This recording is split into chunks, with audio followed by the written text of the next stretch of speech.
Sales training number 49. Thank you very much for attending. Okay, as quite often, I've talked in this in one way or another before, and it is one of my favorite soapboxes, but we're going to get on it again, and we're going to do our very best to refresh your mind and go over something important, because this is huge, and this is the continuation of the sell.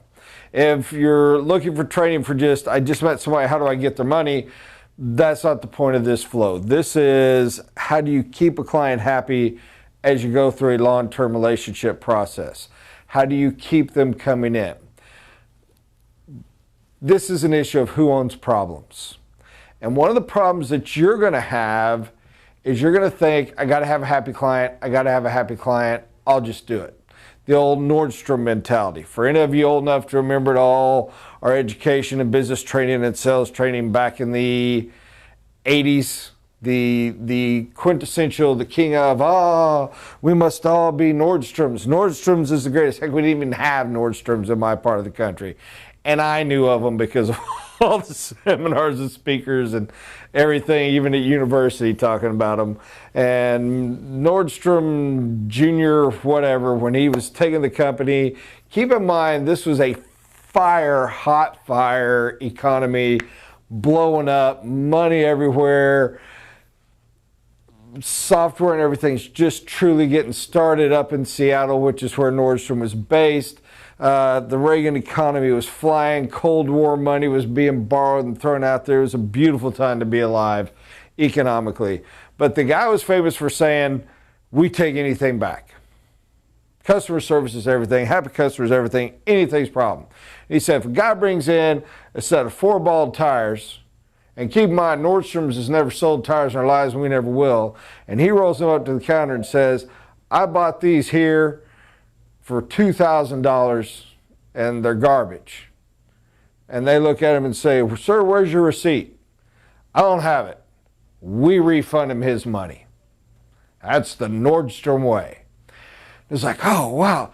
And I'm here to tell you, people went nuts.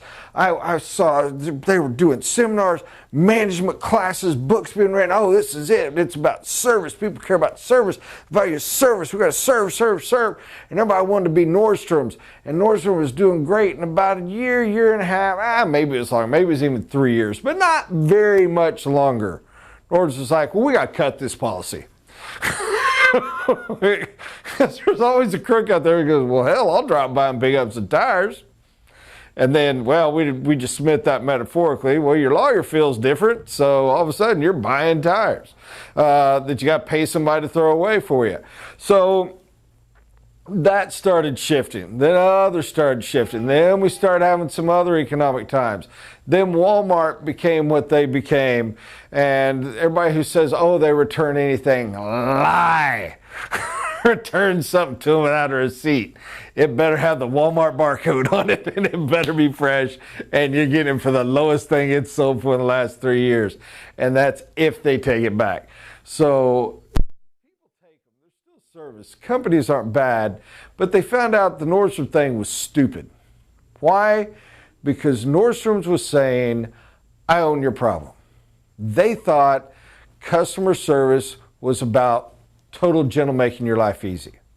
They thought customer service, let's try to use this metaphor, some of you will get this better, was you go to the doctor's office constantly, you're always getting sick, and the doctor just keeps throwing you medicine. Take your medicine, thinking that was helping. Most of you have a good doctor that knows that ain't it. Now you're sick, here's your medicine. I can't stand the one that wants to have a live interview with you and got a sinus infection once every 3 years. Give me the medicine, get down the road. However, if you're coming in constantly, a good doctor is going to say, let's discuss your health. What's your stress level? What are you eating? How much are you exercising? Because this problem is not throwing you medicine. I'm not doing you any good. I'm actually making you sicker. I'm weakening your immune system. I'm building up antibodies. I'm hurting the whole society because you're not doing the other stuff. You need to own your problem instead of me throwing a placebo at it. So the reality is this, a client, oh good, I got a pen here. The client has, we will say, Mr. Client, a problem.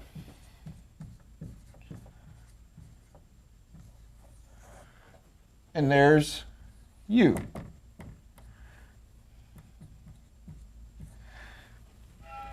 Your client's going to come to you and he's going to say, I have this problem. The most common thing for you to do is you to say, oh, that's terrible. Oh, man, I feel, because you do. You love your client.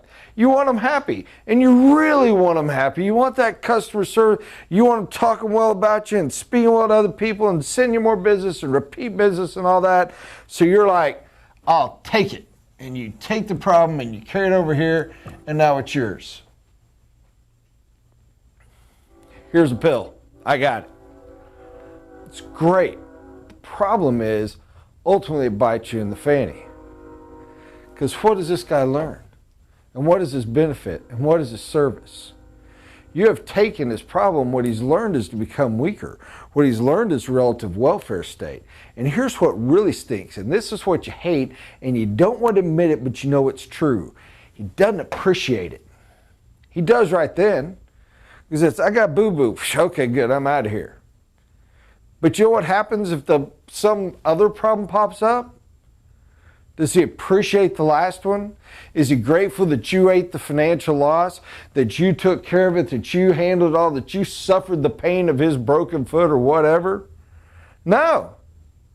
Here's my other problem. Take it.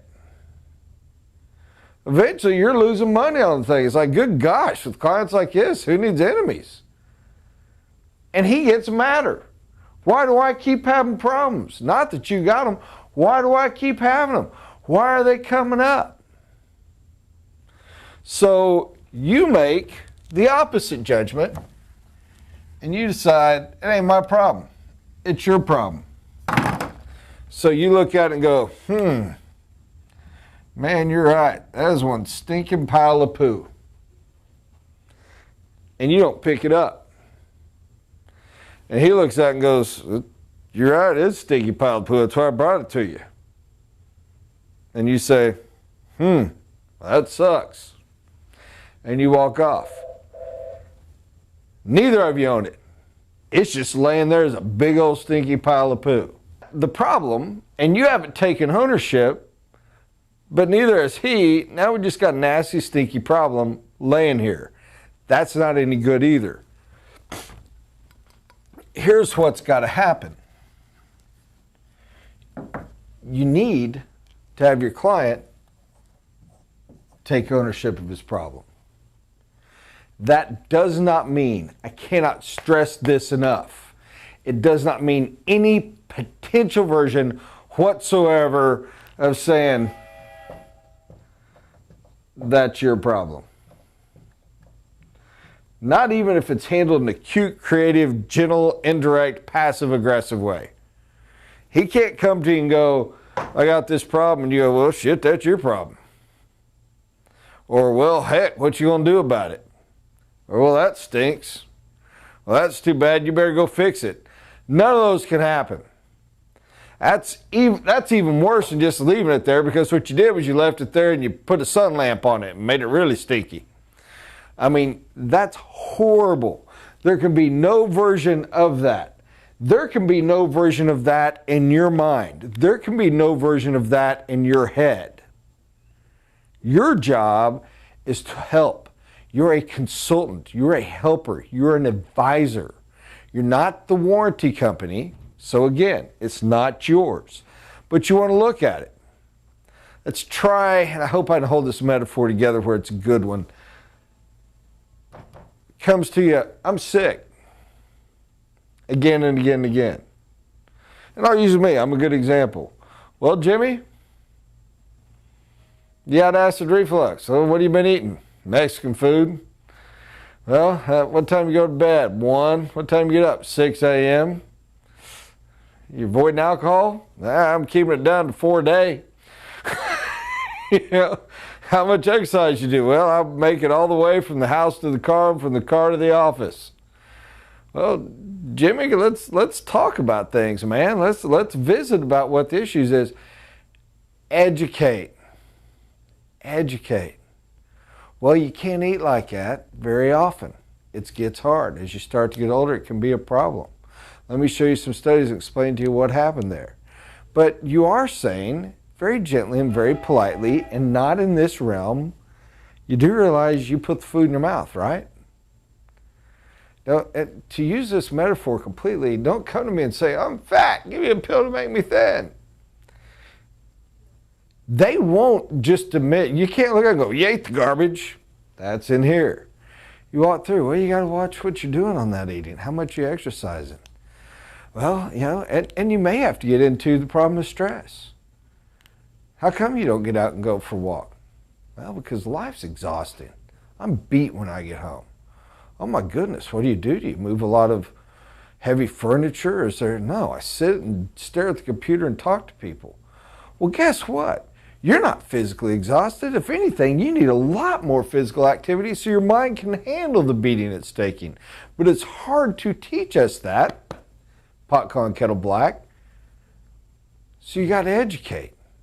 You got to help them see what happened. And the first part of this process, number one, is look back.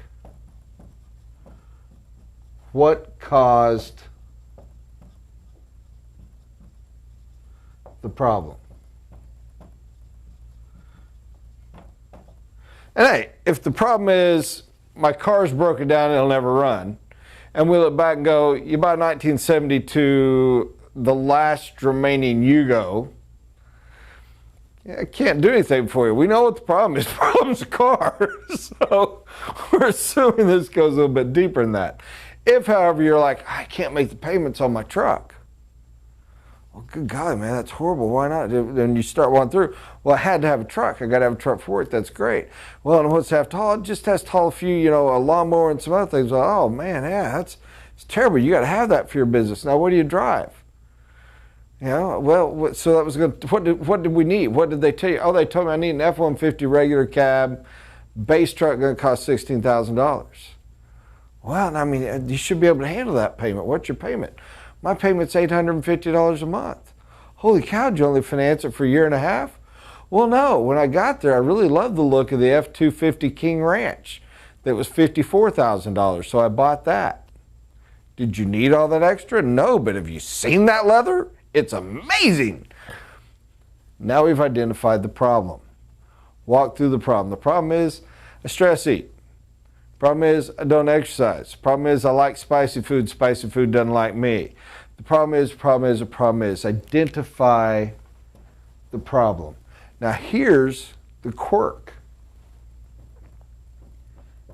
Help them identify the solution. What's your solution? Don't just tell them. Don't give them the baby, give them the birth, and make them go through the process. They will do more, they will understand more. You can lead, you can breadcrumb it all the way through. I don't care how you get there, help them realize the solution. Well, I bought that car. All right, well, what do you think your options are? Can you add a trailer and haul more stuff and be able to get more work? Well, what do you think? What do you think you could do to try to handle that payment? Well, could you do more work? Or cruise an option? Yeah, cruise an option. It's almost the same thing, but let me give you an example of what I mean by totally giving the answer. Well, idiot, you screwed up. I guess you're going to have to hire 2 guys and rent yourself a trailer. Natural reaction to that, not only does it not do me good, not only do they not take ownership of the solution, natural reaction is in American is to rebel. So you give great advice and what you get is rebellion. So you walk them through. The problem might be, man, you're going to have to return that. And you're going to have to ask them if they'll take payments on trying to pay off your negative. And you're going to have to go buy a hunk of junk and take some night classes and learn how to keep that hunk of junk running. That's the only place you can get anything because now you're making payments on what you lost on that truck you bought. Where are you going to have to sell your house? Where are you going to have to go beg your uncle who you don't like for money? Where you go? What are the solutions? How are we going to adjust? We're going to hire other people to help us with our lawn mowing thing and make some money off of their labor. And we're going to get a trailer and tie it to it. Even though it's more debt, our total cash flow and money coming in is more. We can get by that way. What is the solution? You have to guide them to it. Then lastly, get them to act on the solution. Because I tell you true, and this is insane, we're going to use this little lawn mowing metaphor. Well, man, that stinks. Good golly. All right, we got an extra $600 a month we got to make up. Have you considered maybe adding some people? Well, I can't fit enough equipment in there. Well, I know where you can buy a trailer, or I've heard of trailers you can buy for a few $1,000s. Well, if I did that and a little more equipment, I could add 2 guys. They'll fit in that monster truck of mine. Okay, well, we got that. Believe it or not, they will sit there and come to this solution, and then they will look at you waiting for you to run the ad and to buy the trailer and to find the equipment and to train the employees and to bring them to their house and put them in their truck every morning. They will want you to do it all for them. You have to get them to take action. Well, when are you going to run that ad? Where are you going to find that trailer? And guide and educate through. And if they pitch a little fit and they're a little upset for a while because they really thought you were going to be Nordstrom's and they were just going to throw the problem at you, let them be upset for a while. They will calm down. They'll throw their temper tantrum and then they'll come back. Keep in mind, you're dealing with generations that have been spoiled well into their 20s, often into their 30s. Mommy did everything for them, took care of all the problems for them. This is new. Problem solving, working through, taking action, taking ownership for life is new. Here's the great thing for you to remember. And it might not sound like it at first, but it's so true. This is a happy client. This is a client that 2 months from now, remember when I told you, you keep taking their problems, they just get madder and madder, more and more irritated? This person loves you. They fought here. They struggled. Matter of fact, right here, they may even been mad at you for another week or 2. But ultimately, they feel great about themselves. Now, get this. They're not going to give you the credit. They're going to give themselves credit. But deep down here and back here, they know you did it. And they're going to give you repeat business. They're going to give you referrals. And you have made them a better person in multiple aspects of life. Simply put, anyone that hopefully skipped to the end and just wants the base, when you have a problem, somebody's got to take ownership of it. The problem has to be owned by the person to whom it belongs. Don't take ownership of somebody else's problem. Also, just walk by and ignore them. Help them to figure out what happened, identify a solution, and take action on fixing it. Hope this helped. I know this is very important to me in my life. God bless, guys. Have a great day.